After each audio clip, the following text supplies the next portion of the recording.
When you look at these critical technologies where the skill set required to manufacture may not have as high as demand as, say, on the chipset side, but still critical, are these primarily out of Asia? And would this lead you to look at other countries as well, where sources or supply chain might expand overseas?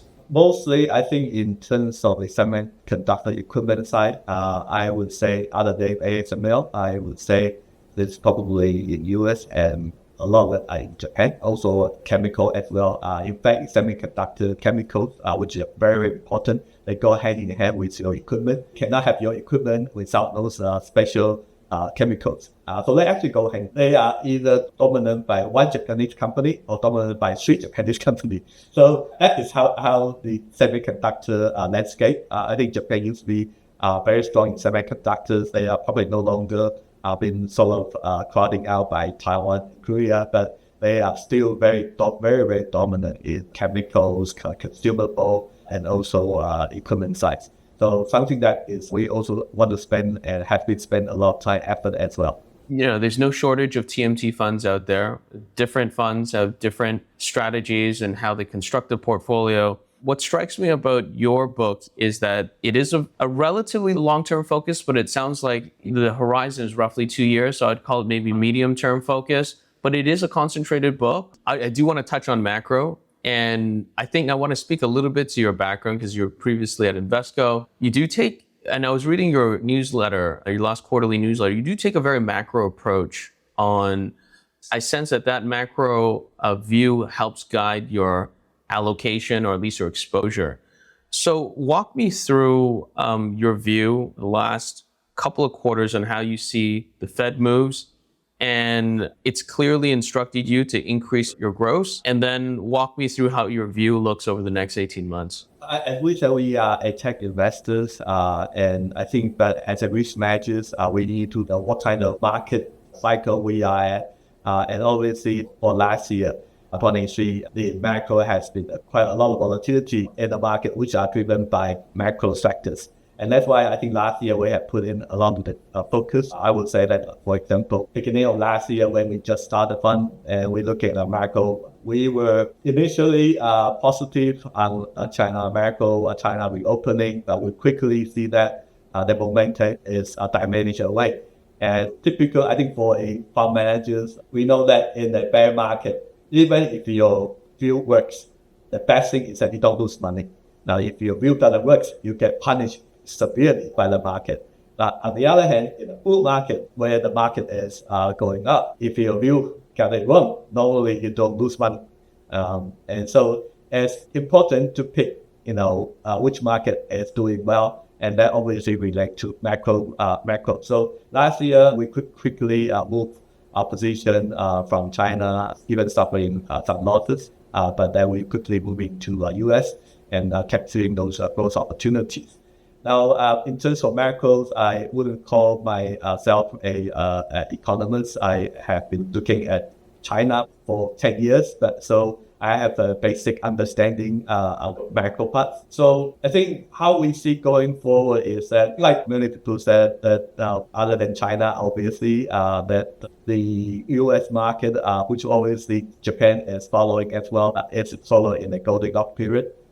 We have the Fed that is no longer to increase the rate, even though that the rate cut may be not going to be as fast as the market expected. But I don't think that will change the needle too much because as long as the direction is there, the noise is out. As we mentioned, our focus is still through alpha generation in the tech sectors. Macro is our risk management. We need to know the risk. Now we see that risk being removed away. So if we look at tech, then obviously we have a big AI secular growth story there. And even if you take out the AI, if you look at the PC, look at the server, look at smartphone, look at the industrial, look at the auto, most of the sectors are either bottoming out or close to bottoming out. So we are in the early stage of tech recovery. Some are already moving out, and a lot of them are already bottomed and start to move out. Some of the laggards like auto, industrial, may take another quarter or two to finish inventory digestion. But after that, you will have normally at least 2 to 3 year cycle or upward cycle. So I think in terms of cycle, where we are now, I think for tech sector is particularly exciting. You don't have too much of risk, but you are coming from a bottom of the cycles.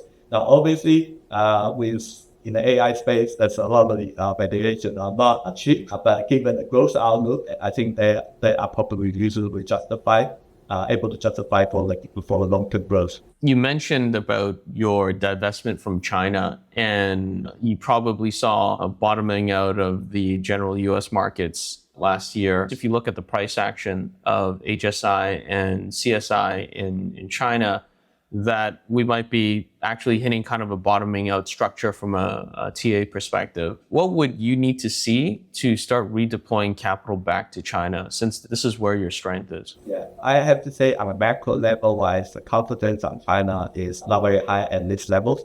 So the strategy we are deploying now is actually a market neutral position in China. We are actually now building our position in Hong Kong, China, tech stocks, but we want to match it with a short position. So that's how we are doing that. So make sure that we are not impacted by the market, but able to capture the alpha by those companies. It's interesting you mentioned that. I was in Singapore, and a few family offices there were telling me that they are cautiously optimistic and they're slowly starting to build their position. And for building, it's like going from 5% to 10%. It's still from a very, very low base. But generally, the consensus is that they're very afraid, or their fear is not of the left side of the tail risk, but they're actually concerned about missing out on the right side of the tail if suddenly a stronger policy comes into play and the market starts to move in a very, very strong one direction up. And we did note that the government and the policymakers have started increasing monetary supply, and it's the beginning of a cycle. It sounds like after 4 years of deleveraging. These are similar things that we saw when the Fed started peak out on the rates. So hopefully we see some positive news come from that. And any views on the differences in the Fed policy versus the China monetary policy? My personal view is what I'm calling our level now. Let's call it this way. China property market is the biggest of the world. It's a couple times size of US. And I think you can buy with US and UK and Germany and France and Germany. It's much, much bigger. And you have a property market that is in crisis. If you think about the US in 2008, Lehman crisis, the GFC, it's a property crisis. But it's a property bubble that's only been building for 6-7 years. And that has already created such havoc damage to the market. Now, China's property market is much, much bigger. And that also because of the local government debt issues and others, that the impact is actually, I think, a lot bigger. But because of China, economy is still structurally a main economy. The government can put a backstop on every critical joint. But however, those things are not going to go away. So it's become a long drawdown process. I think a lot of the people have put it similar to Japan in the 90s. I think that's probably a very right way to point it out. So obviously, if you look at PPI, especially that is most relevant part to investors, they are continuing to be trending down. So unless you have seen a stabilization of property market, a stabilization of PPI, currently the issue is probably too big for monetary policy to tackle in China. So now, we can sit here and argue, debating what are the best policy on a longer term perspective. If you're looking at 10 years out, 20 years out, I think maybe a lot of people will probably agree that doing nothing might be the best strategy if you are looking for 10 years. Now, but always that 10 years would not be very, very comfortable. And I think that's why I'm still a lot more cautious. I do not expect the government to come out and pump up the economy and pull out all the stimulus, because on a longer term, there are good reasons why they are not doing it.